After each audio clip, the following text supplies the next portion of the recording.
right up to the back of Danilo Santoro, as we've had a big accident in the background, actually, between, I think, Parker and one of the Audis pursuing. So it's typically, as soon as the pictures have gone down, thank you, Steam, things are hotting up. So Santoro and Smith battling out for second and third. As Smith goes to the inside into turn one, fakes back to the outside, tries to go around the outside of Santoro, and looks like he might pull it off. He's had to run very wide, hasn't managed it. Chris Hoke there to pick up the pieces. Again, doesn't quite manage it. But unfortunately, during that, we lost James Parker, who's now running down in 12th place, who's had an absolute mare of a race. Chris Hoke now coming back at Elvin Smith on the run down to Sunset Bend. Doesn't quite have enough room to get the move done. And it looks like, for now, Smith out of trouble.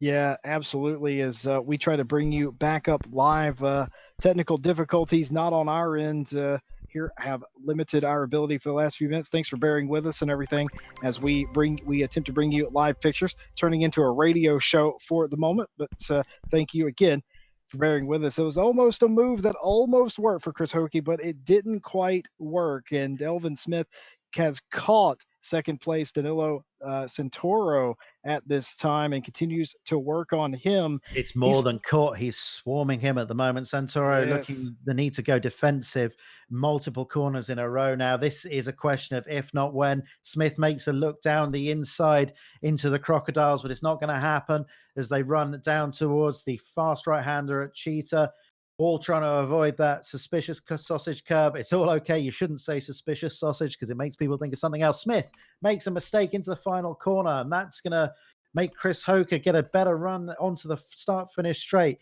Let's see what happens. He's deep into the slipstream now. But it looks like actually Smith's, wow, the traction in that Audi is extraordinary. Despite making a mistake into the corner, he actually managed to pull away from Chris Hoke. Yeah, it's fantastic stuff here. It's very much a war on two fronts right now that Elvin Smith is having to fight. He certainly doesn't want to give Chris Hoke an attempt at him, but he also doesn't want to give up his pursuit of the second place driver of Santoro. So it's very much a fight on two fronts, and you just have to be wary. I think we've all been in that position where you're trying to get a position, but you compromise yourself attempting to get the position. So what's the best way to deal with that, Chris? I think Alvin Smith showed us there. It was to try and make a very hard defensive move and so nearly came off, but he's just going to have to keep trying those, because if he doesn't, he's going to fall out to Chris Hoke behind.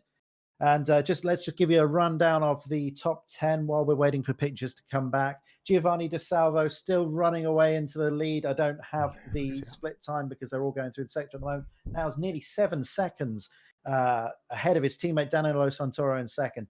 Alvin Smith still hounding the back of him in third, followed by Chris Hoke, Jaroslav Hosnik, Jardier to his friends and everyone who watches him on YouTube. In a commanding fifth place, doing an excellent job there. The top one of the influencer drivers, Axel Petit in sixth place in the Audi, followed by several other cars who I now can't see because my screen's flickered off. Never mind, I gave you the top 6. That's nearly 10. That's the kind of maths that normally plays out on my YouTube channel. Yeah, so I just want to quickly jump in there. Sorry, guys. I just managed to get back into Steam now. So Steam obviously kicked us out of the mainstream, hence why we obviously got the preview window from the second feed at the moment. I will get us back up live shortly. I've just got back into Steam now. So yeah, I'll leave you back over to you, Chris, for a minute while I sort that out. Thank you so much, guys, for bearing with us. I don't think anyone here was expecting this to become a radio show. I've certainly never done a radio show before, so I'm going to fall back on my normal tactic of just talking relentlessly and then posing slightly confusing questions to Jesse, which I'm sure you're okay with, dude. Oh, I'm absolutely all right. And just to finish out the top 10, we'll go to 7th place. 7th place, Kevin Saklari. 8th place is Kevin Siggy, the Kevin and Kevin show for 7th and 8th. And then 8th place is Makowski. 9th place, Samuel Ratz. And 10th place, Dennis Lynn, who has moved his way up to 10th position and is the highest running real life driver that we have, putting on a fantastic show in a very difficult to drive Lamborghini. Yeah, actually, we should talk about. I mean, we've talked a little bit about Lynn so far in his drive through the field, but he's gained another 4 positions since that last overtake we saw on the stream. He's now inside the top 10 and about 6 or 7 seconds off of this fight for second place. Given that he started, I believe, outside of the top 20, I think this is a sort of driver of the day territory for me. I know it's early days yet. Still, I'm not sure exactly how long we've got left in the race because I don't have the race timer up on my screen at the moment. But wow, I think that's a commanding drive from Yeah, Chris, Dennis Lynn. sorry, Chris, just to let you know it is back up now, so you can be able to jump into the to get the stream now. All right, so Yeah, if you can get your screen share back up as well, Simon, it is not now. Yeah, it is. Amazing. Here we go. Excellent. So hopefully you guys have got pictures again. I certainly do, as we watch Vicky Thompson on the defence from the sort of BWT livery, but not Audi behind. We haven't seen a lot of Vicky yet as we go back to Chris Hoker as wow, the lead traffic. This is where it gets interesting, Jesse. Yeah, absolutely. And I just want to talk about Vicky Thompson for 1 second. I have to ask her for a few facts about herself this week, just some things to banter on about during the stream. And she didn't really have much to say. She's like, I am me. And I think that is the most apt description. Of course, she's an RLM admin and all that. But the most apt description is that she is herself. And that's fantastic. A fantastically fast driver as well.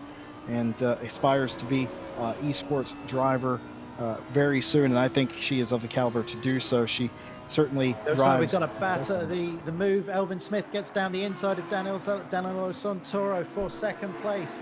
Chris Hokin now joining in as they go through the cheetah turn. Smith has made the pass stick and finally, after what must be about 40 minutes, takes that second place. We've been waiting for it to happen. Now Chris Hokin right on the back of the ailing Santoro as they have to contend with a whole bunch of traffic throughout this lap. Santoro now coming back at Elvin Smith.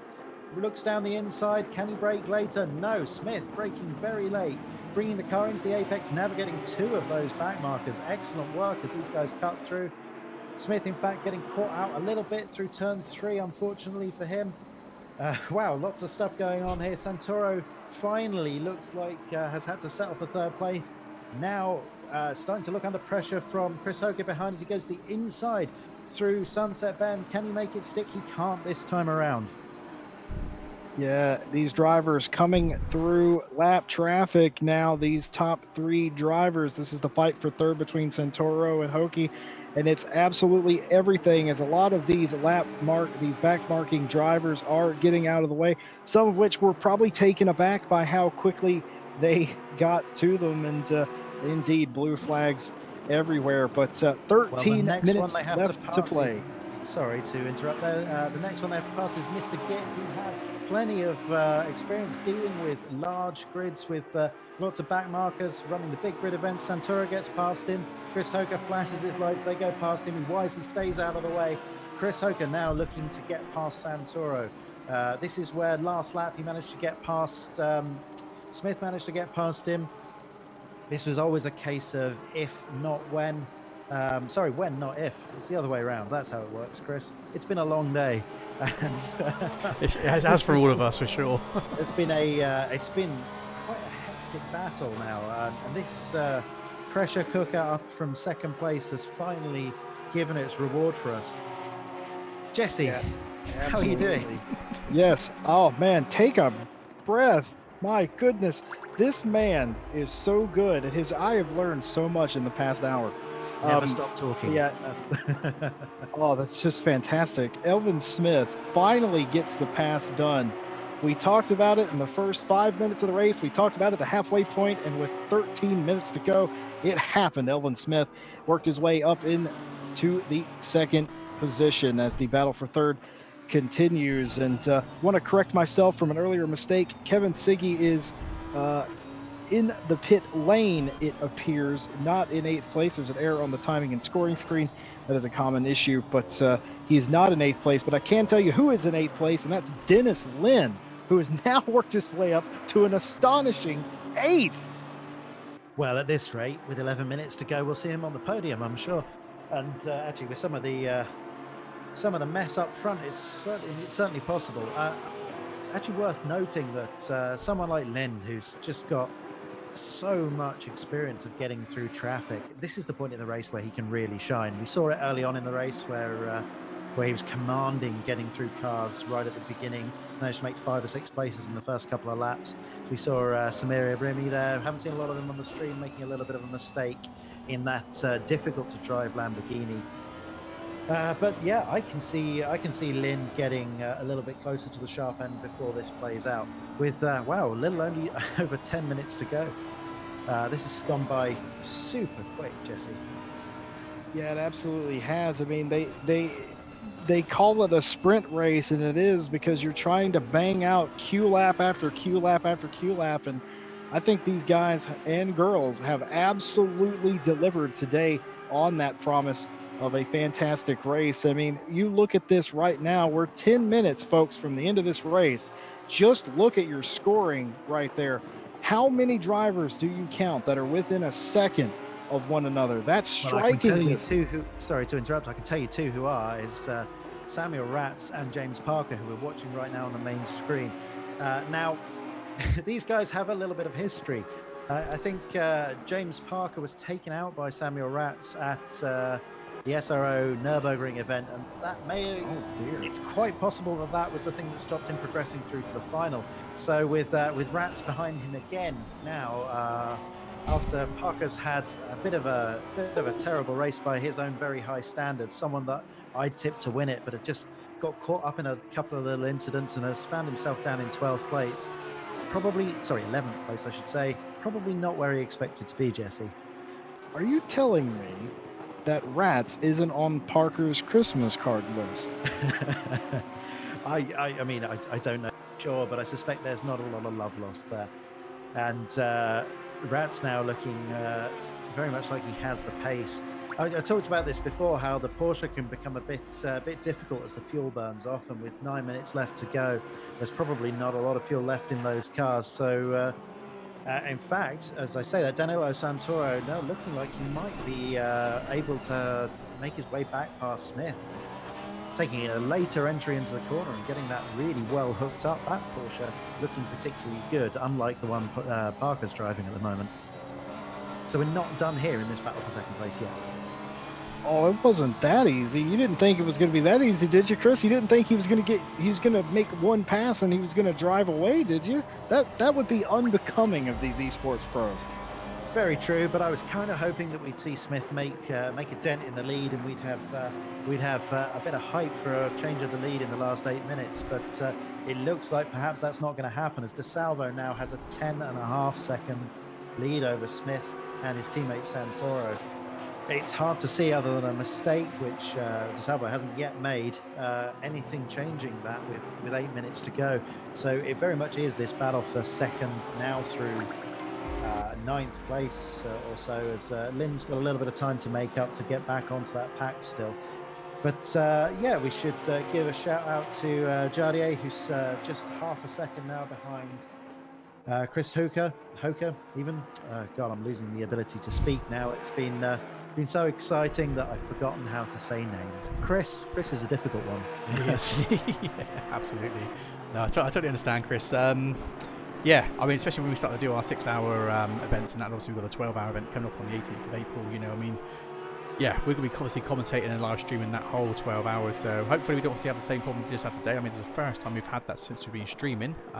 It was actually just a Steam issue that Steam went down, unfortunately, and killed our main stream. But lucky enough, our second stream still stayed alive. So anyway, glad we got that up and running pretty quickly. So yeah, Jesse, what's your thoughts on so far? You've because obviously earlier on, I mean, you guys were saying about James Parker obviously looking to take the lead today, but as we can see, he's down to P11 already. Commentator's curse. Yes, this is so true. I mean, this is the biggest thing in this box, is every time when we commentate on something, when we say something, it happens. Well, Simon, there's a good reason why I haven't said anything about DeSalvo's lead for the last 30 minutes. I am so afraid, and Chris said something earlier about it, and I'm thinking, oh, that's dangerous in an RLM box to say anything about a leader of one of these races. we've had several races in a row where crazy things have occurred in the final few minutes. So I refuse to comment further. But again, that battle for second, the battle for third, fourth, fifth, it's all coming down to the wire. But you know what my big takeaway from today was, guys? That these guys showed up, and these esports pros and these uh, sort of celebrities and these real life drivers, they came to play today and they have put on one heck of a show for everybody. Yeah, their standards of driving have been extraordinary up front. We've seen a couple of very small mistakes from guys in the top 10, and I do mean just a couple. This is the sort of level of driving standards that you'd expect to see in a Formula One race, honestly. The metronomic pace of the guys at the front, the hitting the apexes lap after lap, hitting every braking point, no needless contact, excellent overtaking moves, particularly by Dennis Lind, who's been the main mover, now up in 8th place. He's got a little bit of work to do to get back onto this pack that we're looking at, but hopefully he will before the end of the race. Luca Tozzato in place, having a bit of a fight with the cars around him. Perhaps not on the pace of his teammates in the other Porsches up front. Not exactly what he would have wanted from today. And I think there's in a field with such tight margins, there are a number of drivers that maybe just have only been here at 99.5% and have maybe not done as well as they'd liked. Yeah, my heart goes out to a lot of the drivers today. It was a fraught undertaking. It was a heck of an achievement just to make the race for some of these drivers. And sometimes it doesn't go your way. That's the great thing about racing, isn't it? That there's always another one that you can do. And certainly there will be another one in RLM's future. These guys can have another crack. So it is fantastic. That is a fantastic thing about racing, is that it's not finite. But certainly, yeah, there are some people. We mentioned some that probably wish they would have done a little bit better. I'm watching Jardier get all sorts of sideways, but saved it as you would expect. It's beautiful stuff. But yeah, it's been a spectacular day for some and not so great for others. Yeah, watching Rats and Mikowski have a little bit of a fight behind James Parker there. Both the Audis taking all the road and more. There's still a lot of fighting going on with 3 minutes left, even down in 12th place, still desperate to make up positions. And that's one thing you do see from these esports guys, is that sort of never give up attitude.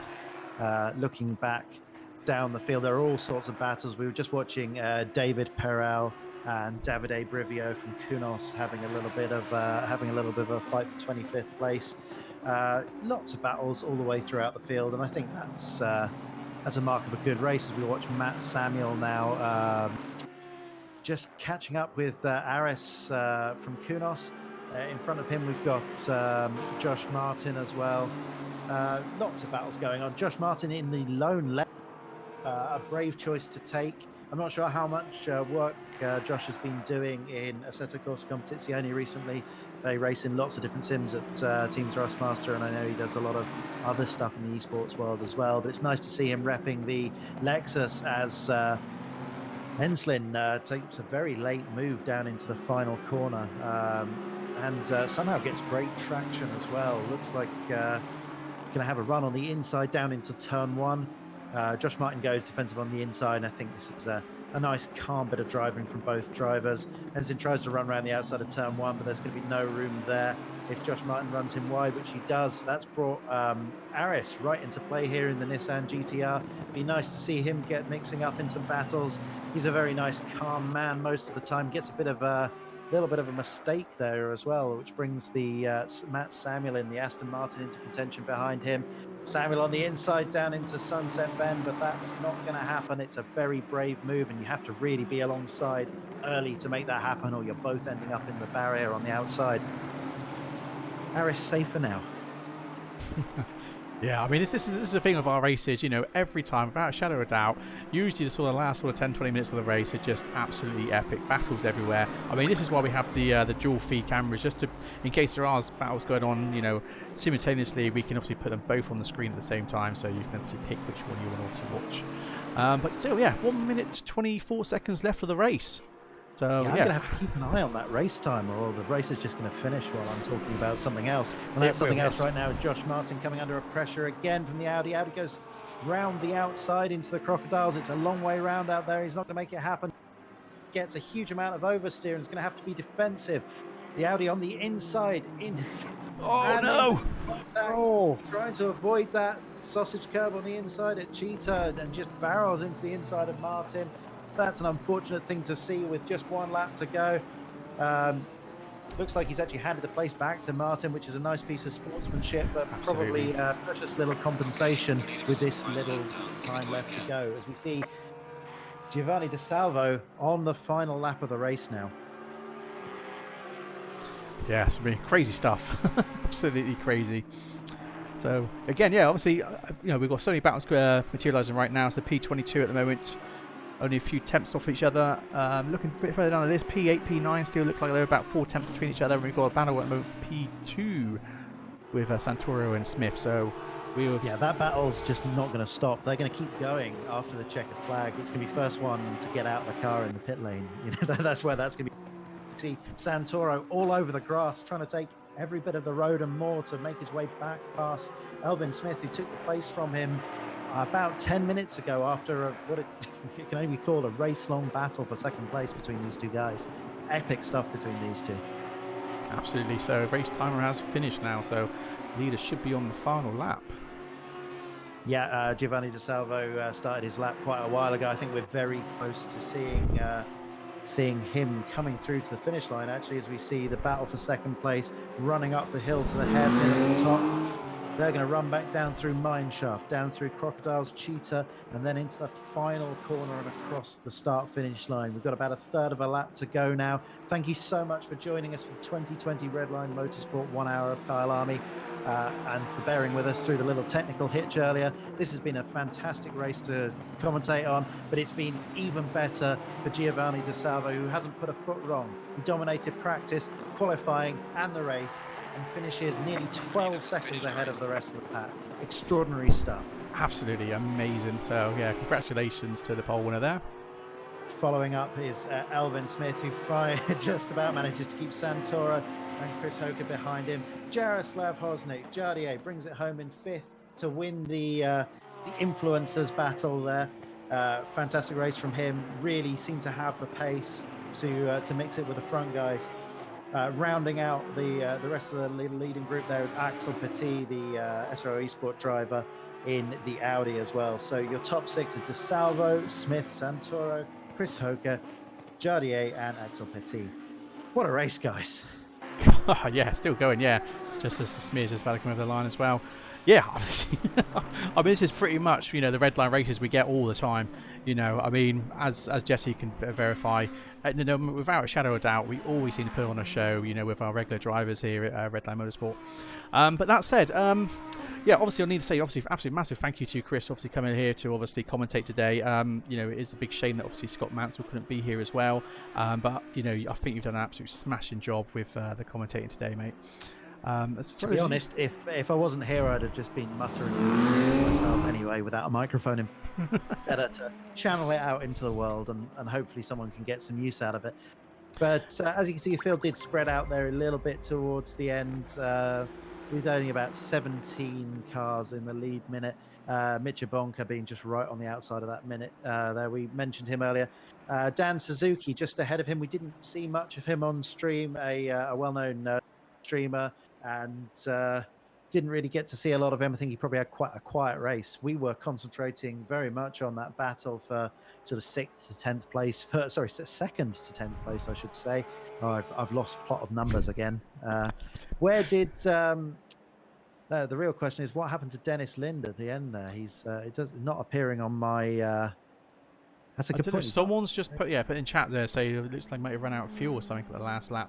We missed that with the action on the final lap. Shame for Dennis, who looks like he hasn't crossed the finish line, so not classified. So I assume he'll be on the end of the lap then. Sad for him. Great race, made it up to I think P7 or P8 perhaps in the end there after starting outside of the top 20. Great run. We saw some incredible overtaking moves from him. My highlight of the race, in fact, was his move round the outside of Sun Chris, have I lost you? Yeah, looks like we just Yep. lost Chris for a minute. So, yeah, guys, I mean, yeah, there's been absolutely fantastic battle going on here today. Absolutely awesome race. So, you know, really appreciate everyone obviously getting on board today, you know, getting into the esports, the real-life drivers coming to Redline Motorsport today. We're obviously going to look to do some more events with this. We have our Suzuka pre-qualifying tomorrow. That's not going to be streamed, unfortunately, because we've got about 100-odd teams signed up for that. That's the pre-qualifying ready for our 12-hour race that's going to start the 18th of April. So, yeah, so we've got 25 spaces left to go. We've got 50 teams total ready for our 12-hour race on the 18th. So, yeah, once we've got this race done tomorrow, the pre-qualifying, 25 teams will be picked from that out of those 100. And then, obviously, they'll be put then into the Super Poll, which will then start on the 11th of April, which we'll stream. And then, obviously, that will then set the grid order ready for the 18th of April for the main 12-hour race. So that's going to start midday on the 18th, so Saturday midday, so right through till midnight. So yeah, do obviously hit that like button, subscribe, notification button as well. Just obviously you obviously come and watch that race. But yeah, I guess we are back obviously Monday as well. We've got Monday Porsche Cup, just a normal regular league, and then obviously we're back again Friday with our final round of season 2 as well. So we're running 5 tiers season 2 as well. We've got 26 drivers in each split. So yeah, so that's the final round of season 2, and then again, you know, end of April is when we're starting an endurance 6-round championship. So plenty of spaces there. We're looking to obviously run two splits with 50 teams in each. So we're looking at 200 drivers in for that one there as well. So yeah, lots going on this time. Other than that, I probably am going to look to run. We've got a Suzuka 90-minute race on the 3rd of April as well, which is just basically like a warm-up race for most of the drivers that are going to be taking part in the 12-hour. But what I'm going to do, as we've got 3 splits already full, I will probably do the same as what I've done today. Probably make a 4th split again, and then just bring all the drivers in again if they want to come in, the real drivers, esports drivers and stuff like that. Yeah, we'll see how that goes. But otherwise, honestly, thank you for the follows, the support and everything, guys. Really appreciate it.